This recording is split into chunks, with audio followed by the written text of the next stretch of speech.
Welcome back to CaptainSoup.com. Today we're going to talk about morning routines and why they are so important.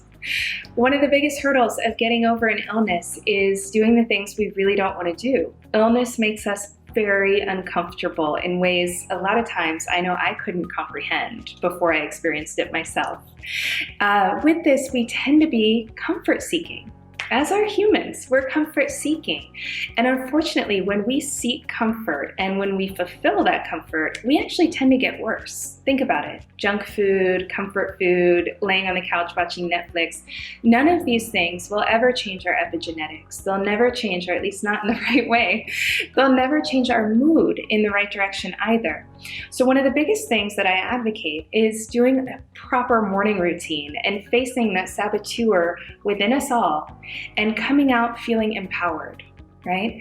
Whenever we do something that we don't want to do, we feel stronger for it. We feel proud of ourselves. And that's a very different way to step out on your day than waking up feeling grumpy, upset that we're still sick, scanning for symptoms. You get two totally different outcomes.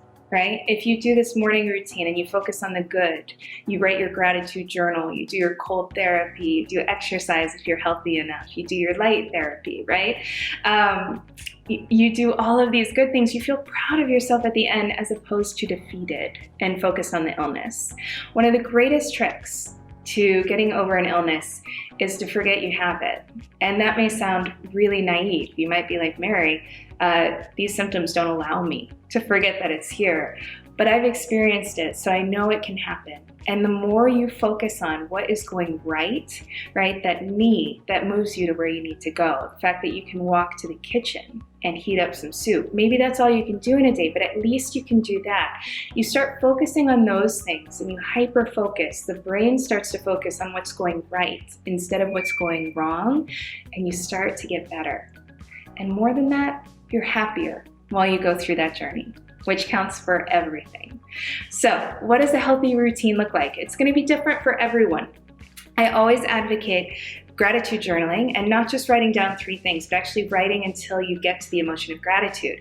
Now that can take a long time. When I was really ill and mostly bedbound, sometimes I would have to write 6 pages before I could actually feel something good as opposed to negative, right? So you just keep writing until you're done. You don't put a time limit on it.